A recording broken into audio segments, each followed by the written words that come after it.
Salam aleikum wa rahmatullahi wa barakatuh. Allahu Akbar. Dos quatro evangelhos, Marcos e João mantêm silêncio em relação ao nascimento de Jesus e Mateus. Só casualmente o menciona, tal como entre Mateus e Lucas. O primeiro indica 26 pessoas entre Adão e Jesus, ao passo que Lucas tem 42 nomes na sua lista. Portanto, há uma discrepância entre os dois, de 16 pessoas. Se considerarmos os 40 anos como a idade média de uma pessoa, então há uma lacuna de 640 anos entre os dois registros da suposta linha da ascendência de Jesus. Contradições desse gênero não existiam na doutrina do Alcorão, nem quando a Imaculada Concepção, nem relativamente ao milagroso nascimento de Jesus. No entanto, o Alcorão rejeita firmemente a divindade de Jesus, tal como é mostrado nessa descrição de que aconteceu pouco depois do nascimento de Jesus. Regressou ao seu povo, levando o filho nos braços. E lhe disseram: Ó Maria, eis que trouxeste algo extraordinário. Ó irmã de Araão, teu pai jamais foi um homem mau, nem tua mãe uma mulher sem castidade. Então ela lhes indicou que interrogassem o menino. Disseram: Como falaremos com uma criança que ainda está no berço? Ele lhes disse: Sou o servo de Deus, o qual me concedeu o livro e me designou como profeta.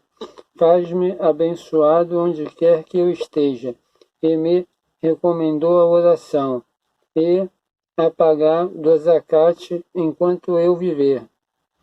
E me fez gentil para com a minha mãe, não permitindo que eu seja arrogante ou rebelde. A paz está contigo, desde o dia em que nasci. Estará comigo no dia em que eu morrer, bem como no dia em que eu for ressuscitado.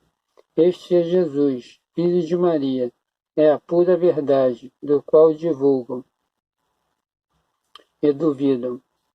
É inadmissível que Deus tenha tido um filho, glorificado seja.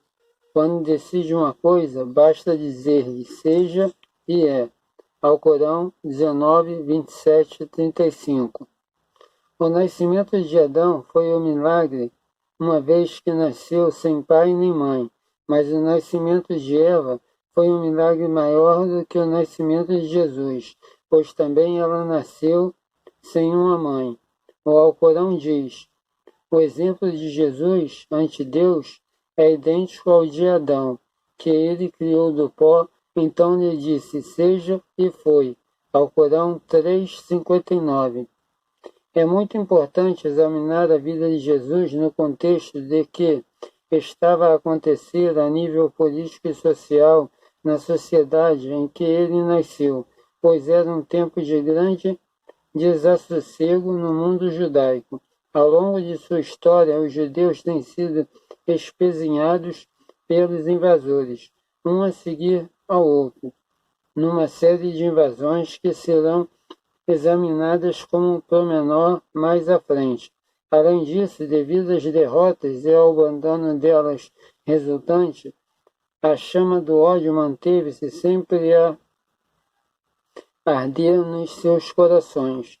No entanto, mesmo nos dias do mais negro desespero, grande parte dos judeus manteve o equilíbrio mental e continuou à espera de um novo Moisés que viesse com o seu exército afastar o invasor e dar início ao governo de Jeová.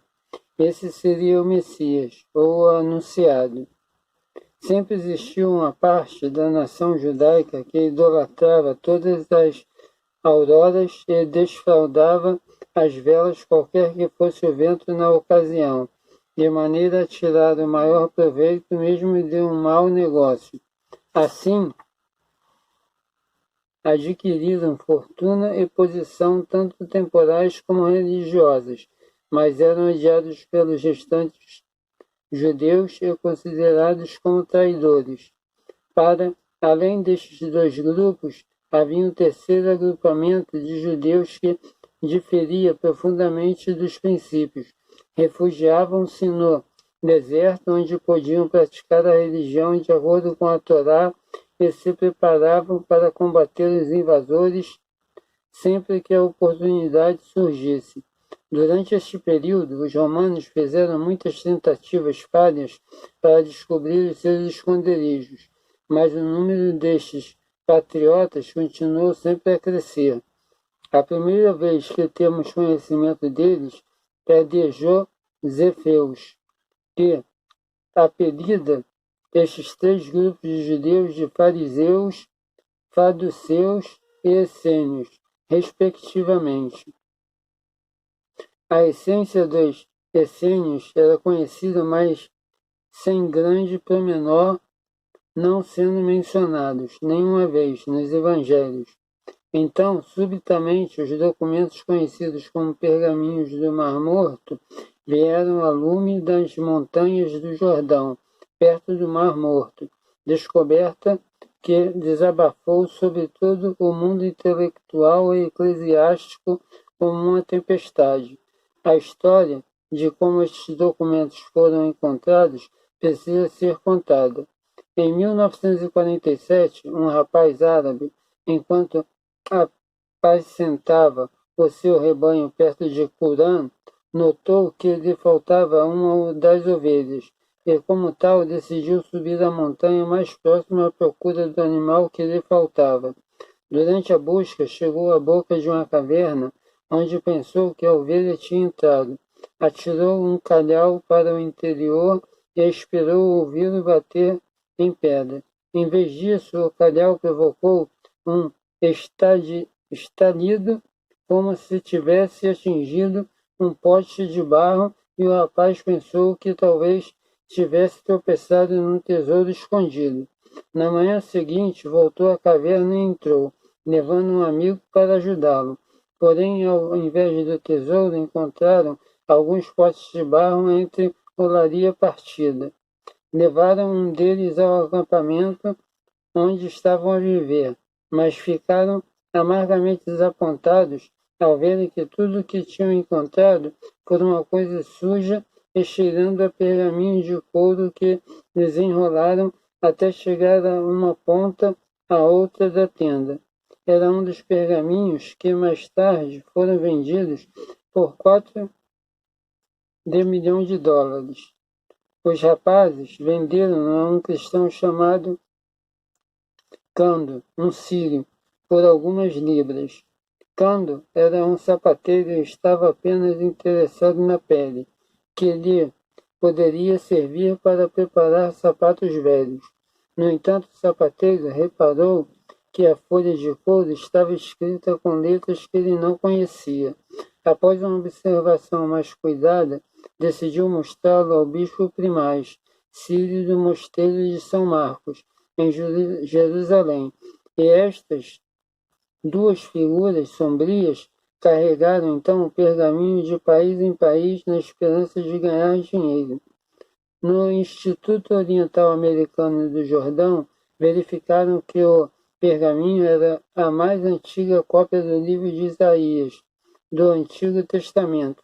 7 anos depois, o pergaminho foi colocado pelo governo de Israel no Santuário do Livro de Jerusalém.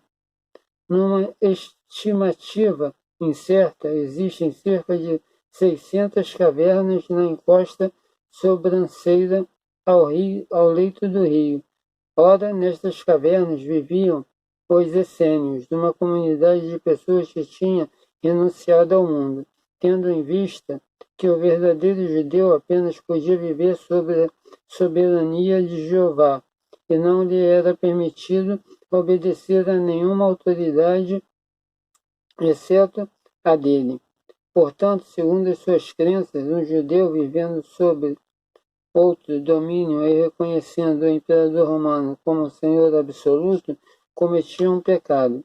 Cansados da pompa, do espetáculo do mundo e oprimidos por forças incontroláveis que o conduziam inevitavelmente ao conflito e à autodestruição, procuraram refúgio no silêncio dos rochedos que se elevavam às margens do Mar Morto.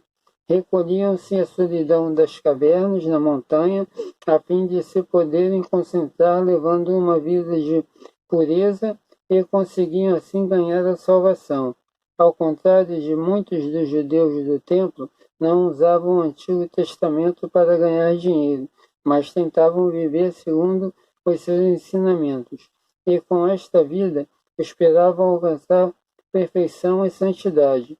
A sua finalidade era criar um exemplo que mostrasse aos restantes judeus como escapar à estrada que os levava à destruição, e que sabiam estar a se aproximar rapidamente, a menos que os judeus seguissem a palavra de Deus.